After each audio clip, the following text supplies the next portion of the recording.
कोई माँ क्यों नहीं चाहती है कि उसके बेटे के साथ जो कुछ भी हुआ वो चीज़ें सबको पता चले? आखिर एक माँ क्यों इस सब सारी चीज़ों को दबाना चाहती है? इसके पीछे का क्या है रीज़न? आखिर चटोरी रजनी जी को किस बात का डर है? आखिर क्यों वो अपने बच्चे के बारे में मतलब जानना नहीं चाहती हैं? क्यों वो अपना जो कुछ भी हुआ उनके बेटे के साथ उस चीज़ को जानना नहीं चाहती हैं? आखिर उनके बेटे का मतलब कि रोड एक्सीडेंट कैसे हुआ? और इतनी सारी बातें जो आ रही हैं बाहर, आखिर उसके पीछे की सच्चाई क्या है? हेलो दोस्तों, नमस्कार। तो कैसे हैं आप लोग? उम्मीद कर रही हूँ आप लोग बहुत अच्छे होंगे, स्वस्थ होंगे, मस्त होंगे और अपने अपने काम में व्यस्त होंगे। मैं प्रिया शर्मा और मैं अपने इस ब्लॉग में आप लोग का स्वागत कर रही हूँ। ये एक वीडियो इस टाइप का है कि इस वीडियो में मुझे बहुत सारी चीज़ें ऐसी हैं जो कि ना तो मुझे बहुत ज़्यादा पता भी है, ना मैं ज़्यादा इसमें कुछ बोल पाऊँगी, ना मुझे ज़्यादा कुछ समझ में आ रहा है। लेकिन जितना चीज़ें मैं देखी हूँ मैं उसके बारे में ही बात करूँगी। कुछ दिन पहले एक सोशल मीडिया पे एक बहुत ही बड़ी घटना हुई, जो उस घटना में कोई एक चटोरी रजनी जी हैं, जो एक बहुत ही फेमस यूट्यूबर हैं, चटोरी रजनी के नाम से उनकी आईडी है, जिनके मात्र 16 साल के बच्चे का डेथ होता है। ठीक है, 16 या 17 साल, मैं पूरा क्लियर नहीं हूँ। उस बच्चे का डेथ होता है। उस बच्चे के डेथ के बाद मतलब कि बहुत सारी ऐसी चीज़ें हैं जो सोशल मीडिया के प्लेटफॉर्म पे अलग अलग जगहों से, मतलब उस बच्चे के डेथ के बाद बहुत सारी ऐसी चीज़ें हैं जो सोशल मीडिया प्लेटफॉर्म पे अलग अलग जगह से देखने के लिए और सुनने के लिए मिल रहा है। आखिर क्या है इसके पीछे की सच्चाई? क्यों मतलब कि चटोरी रजनी जी जो हैं वो क्यों नहीं चाहती हैं कि उनके बेटे के साथ जो कुछ भी हुआ वो चीज़ें सबको पता चले?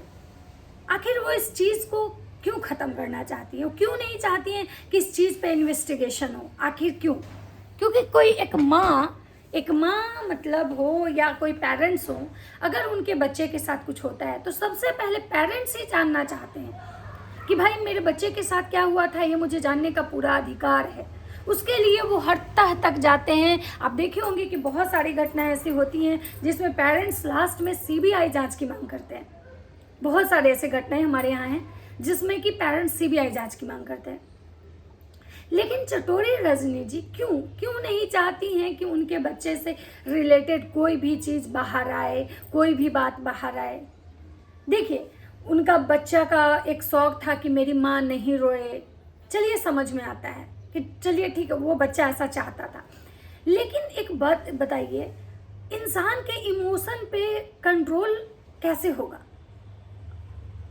एक औरत होने के नाते आप सोचिए कि जिसका जवान बेटा अगर उसके आंख के सामने ऐसा हो जाए तो वो औरत अपने इमोशन पे कैसे काबू रख पाएगी? इसके लिए बहुत बड़ा कलेजा होना चाहिए। और अगर ये चटोरी रजनी जी ऐसा की तो उनके पास सच में बहुत बड़ा कलेजा है, बहुत बड़ा दिल है। क्योंकि एक माँ नहीं, एक भगवान, मतलब हमको लगता है कि भगवान ही ऐसा कर सकते हैं। क्योंकि भाई जब हमें एक छोटा सा ठोकर लगता है तो हम चीख निकल जाती है हमारी। जब हमारी फैमिली में किसी को कुछ होता है तो हम टूट जाते हैं। और जब हमारे ये घटना हमारे साथ होता है तो हम और भी टूट जाते हैं। जब किसी औरत का, एक नॉर्मल एग्जाम्पल मैं दे रही हूँ, मिसकैरेज होता है जिसमें 1 मंथ, 2 मंथ, 3 मंथ तक का भी अगर वो औरत प्रेग्नेंट होती है, प्रेगनेंसी के बाद उसके मिसकैरेज होते हैं, वो औरत कुछ दिनों तक मेंटल तौर पे एकदम वीक हो जाती है, कमज़ोर हो जाती है, उसको दुनिया में कुछ समझ में नहीं आता है। अगर कोई औरत आफ्टर प्रेगनेंसी, बच्चे को जन्म देने के बाद ऐसा होता है तो और ज़्यादा टूट जाती है। रीज़न क्या है कि अगर मिसकैरेज हुआ तो आप अपने बच्चे को फील नहीं कर पाए, देखे नहीं वो कैसा दिखता था, क्या था, नहीं था। और अगर आफ्टर मतलब प्रेगनेंसी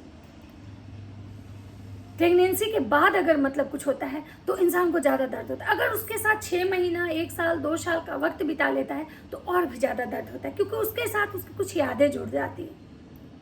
लेकिन उनका 16-17 साल का बच्चा, जिसके साथ उनकी बहुत सारी यादें होंगी, बहुत सारा ऐसा चीज़ होगा जो कि मतलब उनको याद आता होगा अपने बच्चे का।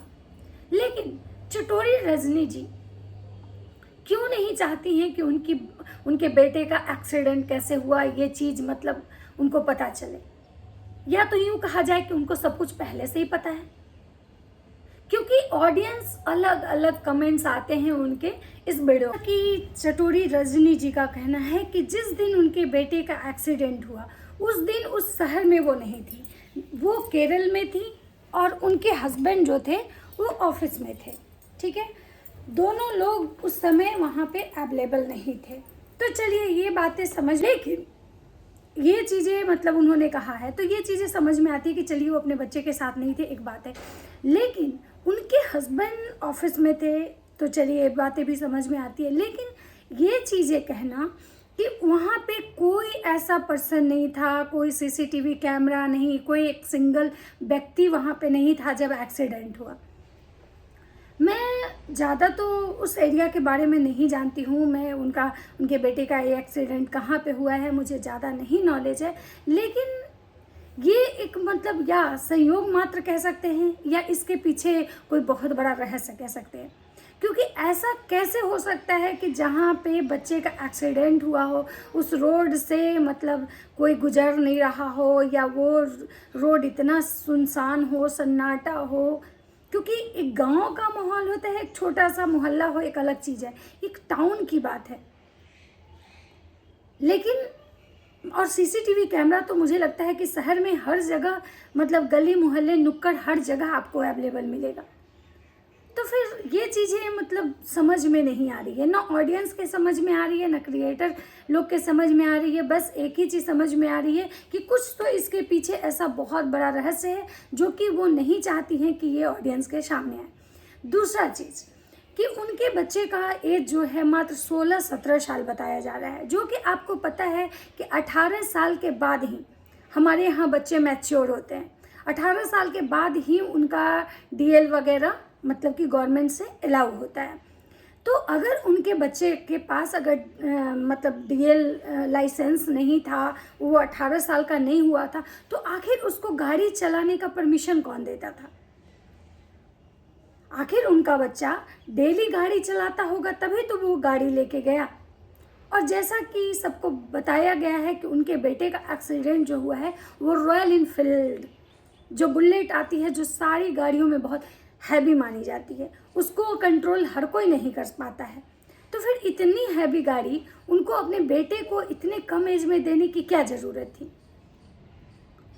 लेकिन उसके बावजूद भी एक चीज़ हर इंसान के मन में खटक रहा है कि चलो ठीक है, जो भी हुआ वो डीएल किसके नाम से वो गाड़ी था, क्योंकि उस बच्चे के नाम से तो गाड़ी फाइनेंस नहीं हो सकती है, गाड़ी नहीं निकल सकता है। या तो उनके हस्बैंड के नाम से वो गाड़ी होगी या तो उसके मदर के नाम से गाड़ी होगी। तो एक चीज़ है, ये भी तब भी समझ में नहीं आ रहा है कि ठीक है चलो किसी के नाम से भी गाड़ी हो, कोई भी जिम्मेवार हो इस चीज़ का, कोई भी व्यक्ति जिम्मेवार हो, क्योंकि भाई ये तो भगवान जानते हैं कि कौन जिम्मेवार है। लेकिन फिर भी उसके बावजूद भी इस चीज़ का मतलब इस चीज़ पे बातें करने से वो क्यों कतरा रही हैं? क्यों इस चीज़ को वो बार बार ऑडियंस से कहती हैं कि आप लोग बंद कर दीजिए, मुझे नहीं जानना है, मुझे नहीं जानना है। भाई वो एक सोशल मीडिया इन्फ्लुएंसर है, बहुत बड़ी इन्फ्लुएंसर हैं, उनसे ऑडियंस बहुत सारी चीज़ें सीखती हैं। तो अगर वो अपने बच्चे के केस को इतना लाइटली लेंगी तो फिर ऑडियंस के साथ अगर कुछ भी घटनाएं होंगी तो ऑडियंस फिर क्या है अपने बच्चों के साथ ये करेगी। उनको तो बल्कि एक मैसेज देना चाहिए था कि भाई मतलब मेरे से ये गलती हुआ या नहीं हुआ, जो भी चीज़ें सच्चाई है उनको ऑडियंस से सच्चाई ऑडियंस के सामने लाना चाहिए था, ताकि ऑडियंस भी गुमराह नहीं होती और इस चीज़ से मतलब कि पर्दा हट जाता, सबको पता चलता कि आखिर जो तरन है उनका रोड एक्सीडेंट कैसे हुआ, उस समय उनकी मम्मी कहाँ थी, पापा कहाँ थे, फिर उनकी मम्मी जब वहाँ पे नहीं थी तो उनकी मम्मी को कैसे पता कि वहाँ पे कोई भी सिंगल व्यक्ति नहीं था। चलिए सीसीटीवी का छोड़ देते हैं, लेकिन वहाँ पे कोई सिंगल व्यक्ति नहीं था, ये चीज़ फिर उनकी मम्मी को कैसे पता कि वहाँ पे क्या हुआ था? क्योंकि भाई भगवान तो कोई है नहीं जो उसको पहले से सब कुछ पता होगा। अब क्या है इस चीज़ के पीछे की सच्चाई, मैं बहुत ज़्यादा तो नहीं बोल पाऊँगी इस बारे में, मैं बाकी वीडियो देखूँगी तो आप लोग के साथ आगे की बातें करूँगी। फ़िलहाल इतना जो कुछ मुझे पता था मैं आप लोग से शेयर की, और फिर मैं बाकी चीज़ें इसके बारे में जान के आप लोगों के साथ शेयर जरूर करूँगी। वीडियो अच्छा लगे तो लाइक कीजिएगा, कमेंट कीजिएगा, चैनल पे नए हैं तो सब्सक्राइब कर दीजिएगा। मिलते हैं इसी तरह के नए इन्फॉर्मेशन के साथ।